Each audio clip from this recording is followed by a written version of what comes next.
સાહસ, માણસનું સાહસ આપણે જે વિચારીએ છીએ એનાથી પણ વધારે ખરાબ પરિસ્થિતિને સંભાળી શકે છે, હેન્ડલ કરી શકે છે અને એમાંથી બહાર પણ નીકળી શકે છે. તો માણસમાં રહેલી સંકલ્પ શક્તિ તે તેના સાહસને ઉજાગર કરે છે. હવે એના ઘણા ખરા ઉદાહરણ લઈ લઈએ.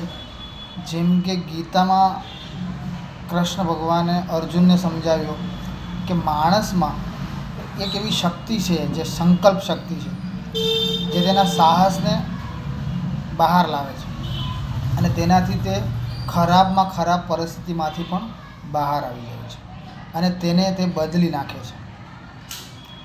જેમ દશરથ માંજી થઈ ગયો. હવે દશરથ માંજીને સંકલ્પ કર્યો કે હું આ પહાડ વચ્ચેથી રસ્તો બનાવીશ. તો દશરથ માંજીએ પહાડને રોજે થોડો થોડો કાપ્યો.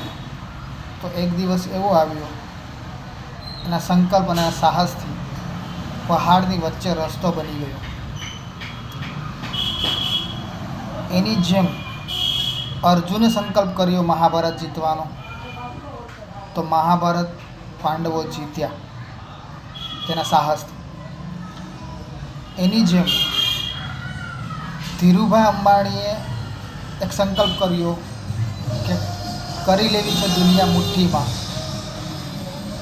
તો તેમણે કરી લીધી તેમના સંકલ્પ અને સાહસથી. એની જેમ ગાંધી બાપુએ આફ્રિકામાં એમના અપમાન થવાથી તેમણે સંકલ્પ કર્યો કે હું આ અંગ્રેજોને મારા દેશમાં તો રહેવા દેવાનો નથી.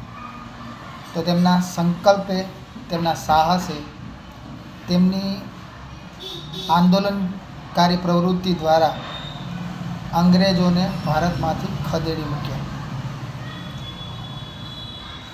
બીજું કે ડૉક્ટર બાબા સાહેબ કરીને જે મહાપુરુષ હતા, જેમણે વિધિ લખી ભારતની, જે ભારતના વિધાતા કહેવાય, બંધારણ લખ્યું ભારતનું, તેમનું પણ અપમાન થયેલું. તો તેમણે પણ સંકલ્પ કરેલો કે હું આમાં બદલાવ લાવીશ. તેવા સંકલ્પથી તેમણે ભારતના બંધારણની રચના કરી અને તેમના સાહસથી તેમનો સંકલ્પ તેમણે પૂરો કર્યો અને પરિસ્થિતિ બદલી.